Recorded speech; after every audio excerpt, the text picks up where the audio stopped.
Hi, this is Shiny Iron, Assistant Professor, Computer Science and Engineering Department, School of Engineering.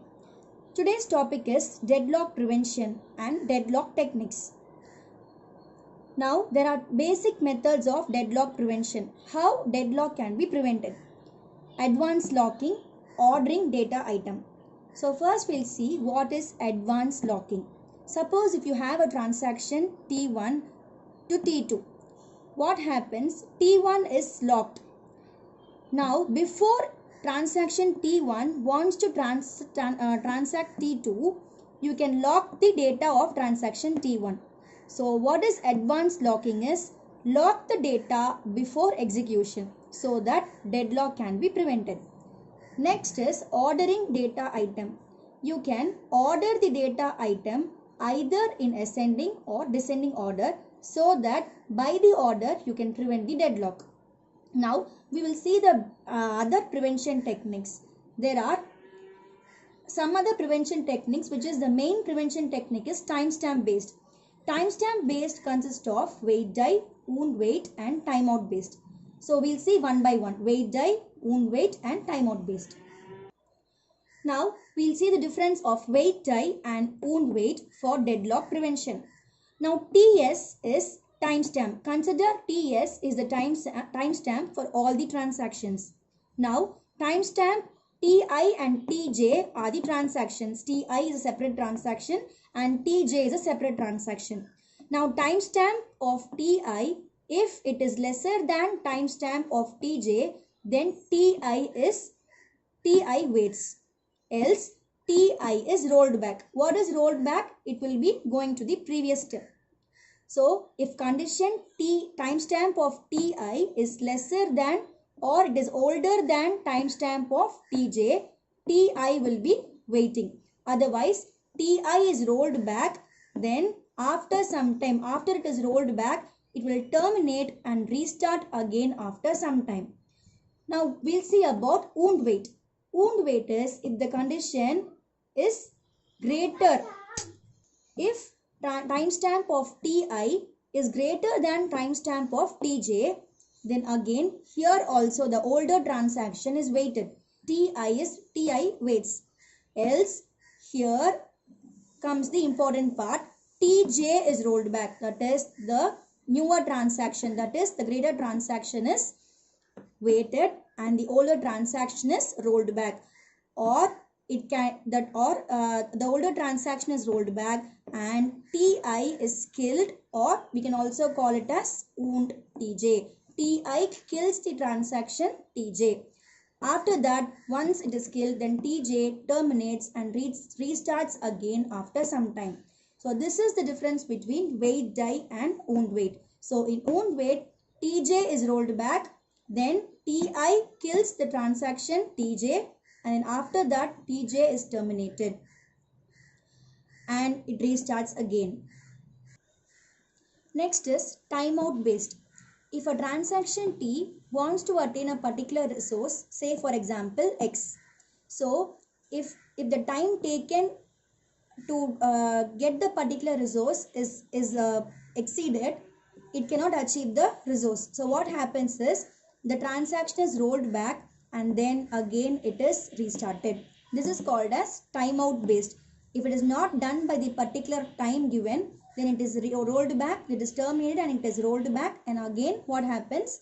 It is restarted again. Next we'll go to deadlock detection. So how to detect a deadlock? When a transaction waits indefinitely to obtain a lock, then it should detect whether the transaction is involved in a deadlock or not. So here you have a method called wait for graph. So through this method we can detect whether it is in a deadlock or not. So for example, here you consider, this is actually for a technical definition, consider a graph G is equal to V comma E. What is V? V is vertices, represents transaction, and what is E? E represents set of edges which shows the dependency of the transaction. Now consider this example. Here two transactions are here. Here T1, two graphs are here. So here T1, T2, T3. So T1, here the cycle will be T1 goes to T2 and T2 goes to T3. Okay, so now from this transaction, from this graph and this graph, how to find whether which is a deadlock, which transaction has a deadlock. Now here you have T1, T2 and T3. Here you have T1 to T2, T2 to T3 and T3 to again T1. Here you have a cycle. So this graph shows the deadlock. Since you have a cycle, this shows the deadlock detection, whereas here you don't have any cycle from T3 to T1. So this is one way of identifying deadlock. How to detect the deadlock using wait for graph method. Next topic is deadlock recovery. What is deadlock recovery? How to recover from the situation from the deadlock. Deadlock recovery technique is a method to recover the deadlock detected and make the transaction run again. Now consider this example. T1 goes to T2 and T2 goes to T1.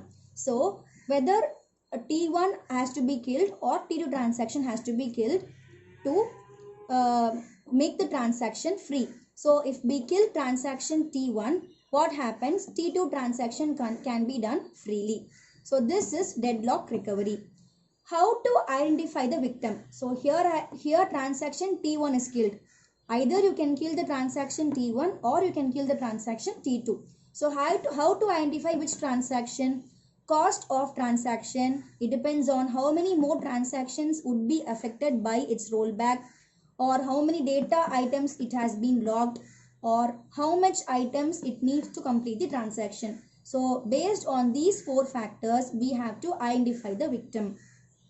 So it depends on cost, it depends on how many transactions gets affected if it is rollback, it depends on how many data items has been logged and how much time it takes.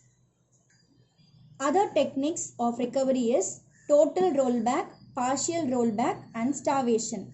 What is total rollback is the transaction must be terminated completely. If a transaction is in deadlock, that particular transaction must be terminated completely. This is called as total rollback. Next is partial rollback. Partial rollback is it will only roll back to a particular certain point. So it breaks the deadlock, rollbacks only to a certain point. So this is an efficient technique for deadlock recovery. Only a particular point is rollback. Next is starvation. Some transactions must not be rolled back again and again. So already we have done a rollback. The same thing must not be rolled back again. So these are the techniques for deadlock recovery. Hope you understood today's video. We have seen deadlock recovery, deadlock detection. That's it for today's video. Thank you.